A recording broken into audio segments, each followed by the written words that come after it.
French forces in Italy consisted of the army of Schérer after the defeat at Magnano and the abandonment of garrisons in Peschiera and Mantua numbered 25,000 men, and the army of MacDonald in the south in the newly established by the French Parthenopean Republic, over 30,000 men.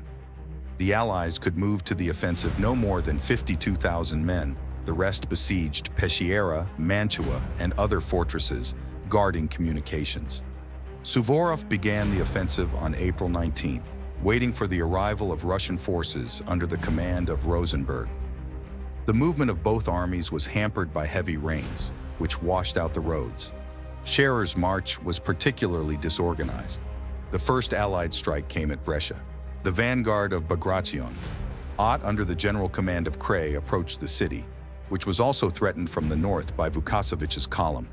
The garrison locked itself inside the fortress. The Allies stormed the city, bombarded the citadel for some time, and by evening forced the French to capitulate.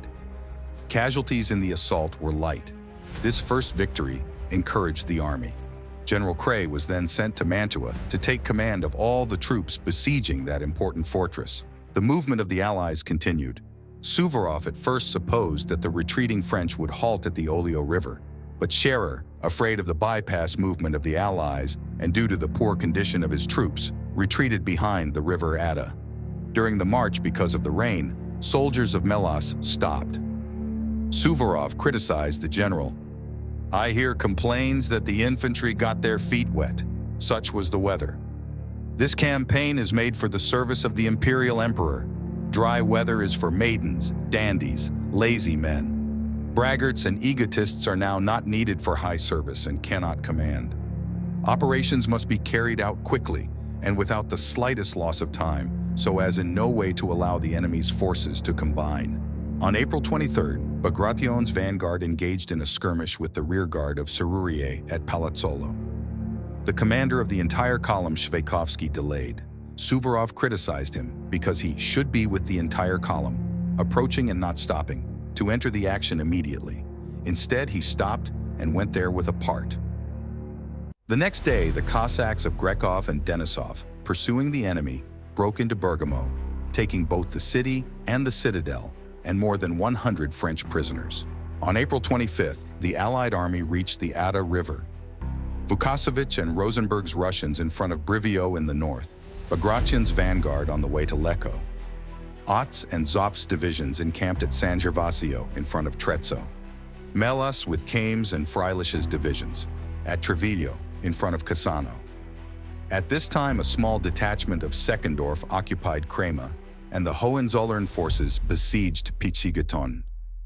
Suvorov's total force numbered about 48,500 men. He was opposed by a French army of 28,000 men, consisting of 3 equal divisions, Serurier, Grenier, and Victor, and the vanguard of Lavoisière. The commander Schérer wanted to buy time for the arrival of reinforcements from Switzerland and southern Italy. The river Adda was a good defensive position, but Schérer spread his troops all along the river. Serurier was from Lecco to Trezzo. Grenier occupied the center, Victor the south. Lavoisière was at Pitzingaton. Suvorov, as it seems at first view, also scattered his troops. However, he concentrated his main forces in the center for a decisive attack. Having received information about the strong French forces in Lecco, Suvorov stopped Vukasovich and the entire Russian division to support Bagration's vanguard. On the morning of April 26th, Bagration began the assault on Lecco. Initially, the Russians were successful, but then the French counterattacked, knocked the Russians out of the city, and even began to bypass them at Germinato. General Miloradovich soon brought with him reinforcements. Miloradovich was promoted earlier than Bagration, but allowed him to finish the fight. The French were stopped, more reinforcements came up. There is some debate here. Some say Bagration was able to take Lecco but then abandoned it. Some say he was unable to take Lecco completely. Either way, Vukasovich, as he approached Brivio, discovered the weakness of this point and began to build a crossing here. The Russians withdrew to the south. 3 Cossack regiments quickly rode to the main forces of Suvorov. Historians argue about the role of the battle at Lecco in Suvorov's goals. Most likely, it was a diversionary attack to tie up the entire Serurier division in the north. Ott's division was to make a crossing at San Gervasio on the night of April 27. Along with the crossing at Trezzo, Melas was to attack the bridge fortifications at Cassano. Seckendorf in the south was ordered to cross the Adda at Lodi. That night, there was a change in the French camp. The order came from Paris to remove Schérer from the post of commander-in-chief and replace him with General Moreau. Moreau was one of the best generals of the Republic. Fighting spirit of the French increased greatly. Suvorov, hearing the news, said, "Here, too, I see the hand of Providence. It would be little glory to smash the charlatan. The laurels which we shall snatch from Moreau will bloom, and green better." Moreau immediately rushed from Lodi to the headquarters at Inzago. When he arrived here, he began to gather his forces. Grenier must pull his division to Vaprio and Cassano. Victor was also ordered to go to Cassano, and Lavoisier was to take Victor's position. Moreau wanted to bring Serurier too, but, hearing of the Allied crossing at Brivio, ordered Serurier to halt and take his position. On the night of April 27th, the Austrians began to build a pontoon bridge at San Gervasio. At first, there were difficulties due to the steepness of the bank, but the arriving Châtellers successfully completed the task. There were no French posts on the shore. The battalion in Trezzo only in the morning realized his mistake when the Jaegers and hundreds of Cossacks crossed. Soon began to cross the entire division of Ott, then the Cossacks' regiments. The division of Zopf was preparing. Denisov's Cossacks quickly drove the French out of Trezzo. The French fortified themselves at the villages of Vaprio and Pozzo. Grenier also began to approach there. Moreau ordered Victor and Grenier to speed up the march and take a position between Pozzo and Vaprio. Ott tried to attack the French positions, but Grenier, having received reinforcements, began the offensive. He pushed Ott and threatened his right flank. At this time, Châtellers arrived with reinforcements from Zopf's division and led the attack in person. This was without result. But then Denisov, gathering all three of Cossacks' regiments, attacked the left flank of the French and forced them to retreat to Pozzo.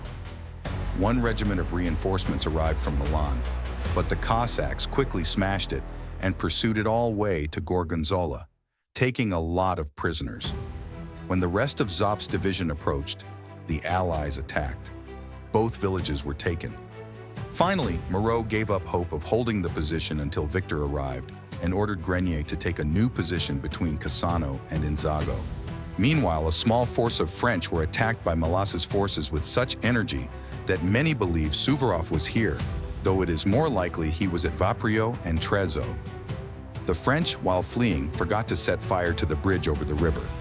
The Austrians began to move out to flank the French retreating from Vaprio. The Allies outflanked the French on both flanks. Finally, Moreau ordered a general retreat. The main road to Milan at Gorgonzola had already been cut off, so the French had to retreat rapidly through Melzo. A fierce 12-hour battle came to an end. The Austrians were exhausted. The pursuit of Moreau was carried out only by Cossacks. In the hands of the winners remained 19 guns, a standard, and more than 2,000 prisoners. The Allies lost more than 1,000 men. Suvorov broke through the enemy lines. The road to Milan was open. However, the Allies were in a pleasant surprise. Vukasovic, moving from Brivio to Milan, came across an entire division of Serurier. Serurier was following Moreau's orders to stay in place to hold back Vukasovic. Communication with the commander-in-chief was now cut off. Serurier hesitated, but when Rosenberg's Russians approached, he was forced to capitulate. An entire division, approximately 2,700 men, surrendered. In total, of the 18,000 French who participated in the battle, killed and wounded were above 2,500. Up to 5,000 were taken prisoner. 27 cannon were taken. The Allied losses were no more than 2,000 men. The significance of the Battle of Cassano was enormous. The French lost Milan and with it their Cisalpine Republic. The news of the victory at Cassano delighted Vienna and St. Petersburg. After the defeat, the French retreated in two directions. Victor and Lavoisier marched to Pavia. Grenier moved through Milan to Buffalora. A small detachment of Lemoine left Pizzingaton, leaving a garrison there, crossed the Po River, and burned the bridges. After news of the battle, Milan was overcome with enthusiasm. French supporters fled the city. Allied supporters were celebrating. A garrison of 2,400 men was left in the citadel. Barely had time for the French to leave Milan as the Cossacks entered it. On the morning of April 29th, Suvorov entered the city in triumph. To the archbishop he said, "I have been sent to restore the ancient throne of the Pope and to bring the people to serve its monarch." The Italians watched with delight how honorably the Russians treated the clergy and religion scorned by the French. These feelings were intensified as these were the days of the Christian holiday Easter. But during the entry into the city, Suvorov took a joke. He sent to ride ahead of his counselor Fuchs, which the Italians welcomed, taking for the commander-in-chief. Suvorov calmly rode behind.